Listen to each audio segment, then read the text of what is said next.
What's the real value of XRP in 2024?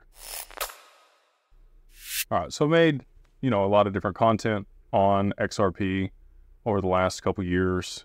Obviously, I have a bias, so just going to say that up front. Anybody that's watching this video, I have an affinity and a bias for XRP. I have investments there, full disclosure. And so if it seems that I want this to succeed, I definitely do. So just take everything with a grain of salt if you're watching this for the first time, if you're finding me, and you may have differing opinions, and I'm okay with that. I have certain biases, and that's what allows me to make decisions, and I'm always open to new data. So if there's something that you see here that you think is false or want to have a conversation about, please put it in the comments below, and we can go back and forth on exchange. So with that out of the way, and then separate of that, nothing here is financial advice. Always speak with your financial advisor before making any investment decisions. Anything discussed here is for entertainment and educational purposes only. All right, now we got all the disclaimers out of the way. So in 2024, XRP, I think, is positioned for significant adoption and potential price appreciation along with that. And I'm going to really break this down and try to make it as simple as possible for people that might be exposed to this for the first time, or maybe you've seen it before and you've dismissed it, or you might have other biases, like I stated in the beginning. So at the root of blockchain technology, it's just an immutable record, an accounting mechanism across multiple people that can verify the same data, and it can't be manipulated. That's the premise. Also fix the double spend problem and some of the other things in our financial system. If it's used the correct way, we're hopeful that it, changes the system as a whole. Whether you're an XRP person or not, I think that is the premise behind this, or the promise of the technology, right? And so with that, really the killer app for digital assets in general, aside from XRP, is payments. We can settle things much faster. Again, it fixes double spend on most networks. Costs are substantially reduced. Potentially carbon emissions associated with payments would be significantly reduced.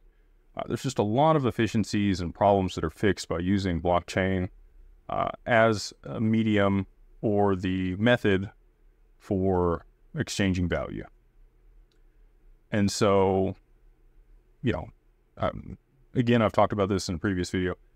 When I talk to somebody for the first time about digital assets, I don't even mention digital assets. I just explain a problem to them that they really don't even understand as a problem, and explain that this will be fixed by the next iteration of the financial system. And so most people have used, Wise or PayPal, Cash App, Venmo, one of these payment providers, and on your phone, when you go to take the money that's been sent to you, to your bank account, you have two options. One is it's instant, but there's a fee that you pay the payment processor. And two, you can do it for free, but it takes 2 or 3 days for it to settle. And that's actually them reconciling the money and it showing up in your account. If they post it early, that money's actually not there, and that's what the fee's for. They're taking risk that money's not going to show up, and you're paying for it. So with digital assets, especially, payment centric assets like XRP, XLM, XDC, and some of the others, that settlement actually does happen instantly. And the costs associated with it are insignificant, very small. So it would almost be like instant for free. Well, everybody would love that if you didn't have to pay a fee and it settled instantly, right? And so that's what this technology does at its core. There's some other things you have to have in place before that adoption can take place to allow it to be in compliance with the current systems and make sure that there's standardization across stuff and it doesn't break things when it gets implemented. So and we're pretty much there. So we've got custody, which, Medico's pretty much figured out. You've also got other large trust banks in the space like Anchorage and Standard Custody, who we have accounts with at Digital Ascension Group.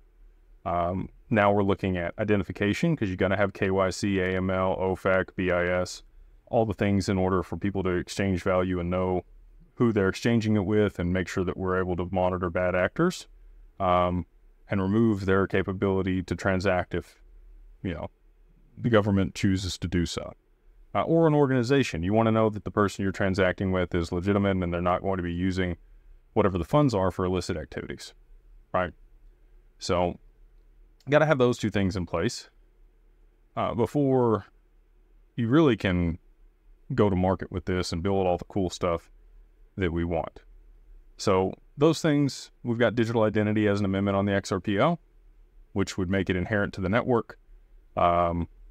That's huge. I don't think people really understand the digital identity component. I heard Bob Way, who was the 10th employee at Ripple, discuss that last year at XRP Vegas. I kind of latched onto it. Other people I haven't heard talk about that. The XRPL is the best blockchain for identity, is what Bob said. Payments, obviously, is the same. So once we have those two things, so we're waiting on that amendment to be passed. That is XLS 40D. It's up for vote. I think, today somewhere between 12 and 13 yeses. We got to get that to consensus. But anyway, so I digress. Have to have those things, have to be inherently built into the blockchain. And that's why I believe XRP in particular and the XRPL are positioned for substantial adoption in 2024, especially as they tokenize other assets on the ledger. And so that's what I really want to get into in 2024. I think payments is really a foregone conclusion. Most people have heard of CBDCs at this point, or central bank digital currencies that are being issued on this network or another network.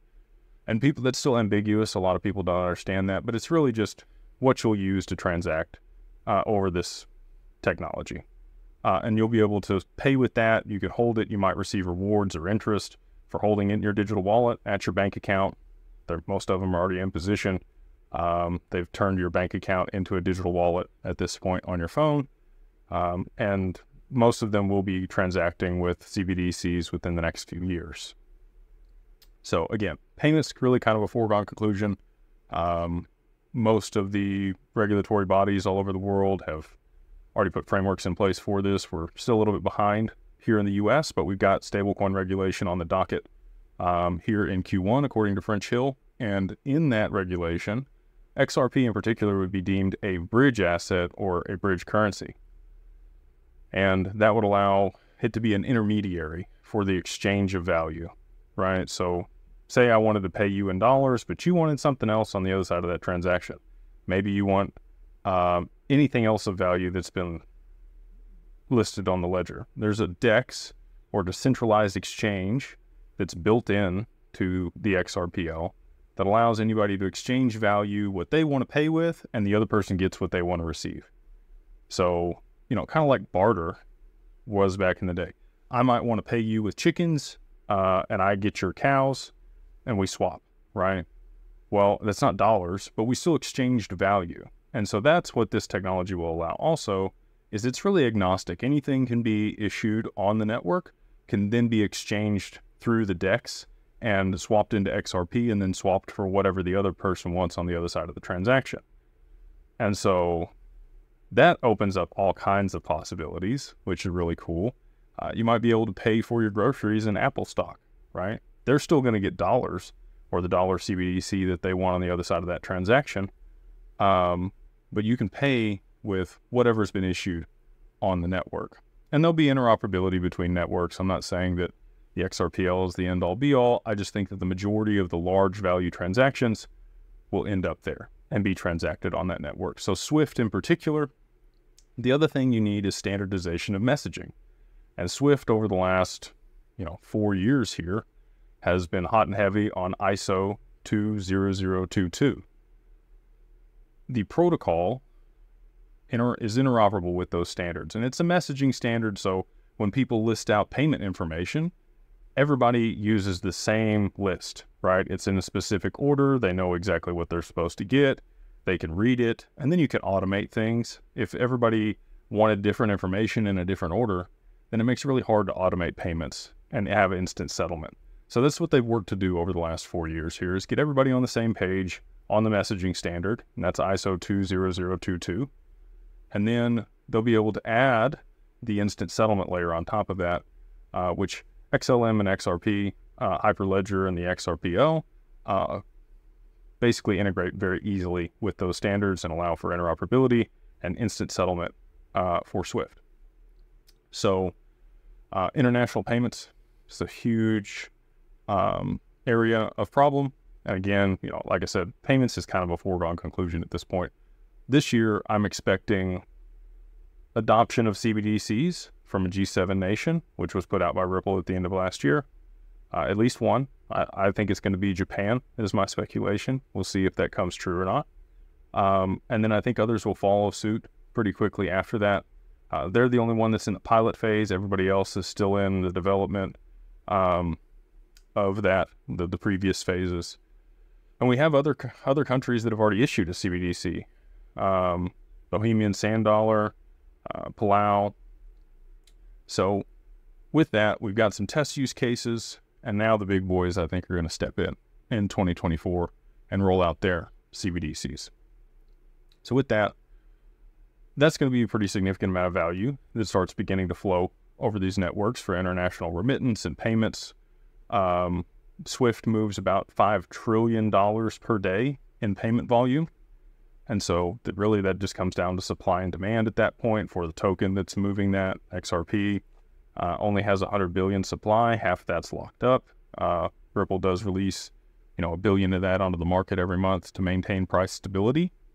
People get upset the price doesn't move, but that's the whole point of this asset, is that it holds a pretty stable price so that you can transact and use it to settle.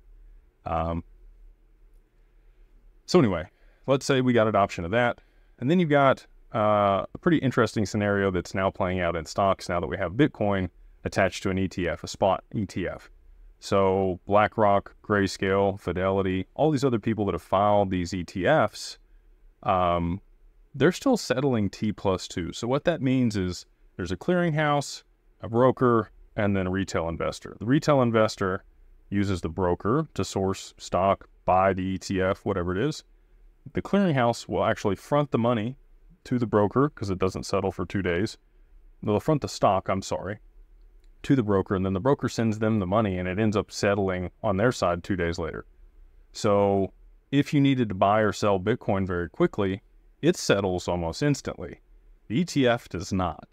So if you had volatility in Bitcoin, which we know we will, it's continued up since the ETF was launched at this point, but at some point there's going to be a 30 or 40% drawdown on the way up. And when that happens, there's going to be unrealized losses for all of these people that now have the spot ETF.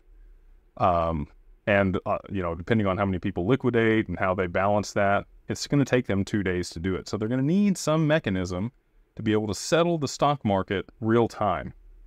And this was also exposed during the, GME and AMC Wall Street's bet debacle. They actually oversold the shares by like 39% and had to freeze trading and take shares back from people. Even though it looks real time and you're using it on your app and you think it is, because the back-end systems are still delayed in their settlement capability, it's not real time. So that's the other implementation that I'm hopeful we get in 2024, 2025, is the tokenization of the stock market and equities, which would allow for real-time settlement, 24/7, 365 trading, which would be pretty cool. And also fractionalization of stocks so you don't have stock splits. But all of that would be possible utilizing the XRPL. My speculation is that R3 has worked with investment banks to do this. And they have a system that's running in tandem with the DTCC called Project Ion that's been discussed in multiple articles over the past 4 years as well. And so I think they're ready to go with that. I'm hopeful that they are. But again, we have to have those two other precursors in place. We have to have custody, and we have to have identity in place before any of those other cool things can happen. And I think we're here on the precipice of that. And then you'd also have to have regulation, right? So we've got congressional regulation here in Q1 that's teed up, ready to go. We've got identity, we've got the custody solutions figured out, and the institutional players are here with their allocations. right? So now we got to clean up any of the extra garbage that's out there, which I think will happen also. We'll see if who's swimming without their shorts when we get a credit event. You know, there's a lot of macro events that could transpire over this year that I think will be painful for some, but needed for the implementation of this technology at scale. And my bet is on XRP that it's going to be one of the winners when that scenario plays out, or those scenarios play out. So hopefully this has been insightful. Again, the more volume, the more transactions, that the market cap doesn't matter. It's the amount of daily transactional volume that's happening over a network that would cause price to rise of a token, because it has to provide liquidity to those transactions because they're swapping between one thing and another into the token and out of the token, right? So it's got to pull the value up of the token to be able to move those payments, and that's what would cause price to rise. So if we're looking at the stock market, $600 trillion moving on the network, you've got SWIFT transactions, maybe FX markets, commodities, bonds, other financial products. That's when it really starts to get crazy. Payments alone, you know, still going to drive it up to potentially double digits or triple digits for XRP if it gained the lion's share of those transactions from SWIFT. So, you know, there's a lot of promise for this, and that's why I speculate that we're going to see some pretty significant price appreciation when we do see the adoption of this technology for payments and then for tokenization of real-world assets and financial products. I didn't try to give you guys any price predictions. You know, we talked about 2 and 3 digits. I think potentially could go significantly higher than that, depending on the amount of volume and transactions that move over the network and the assets that are issued on this network. But again, you know, time will tell. So hopefully this has been valuable for you. If you haven't, please like, subscribe, and we'll see you on the next one.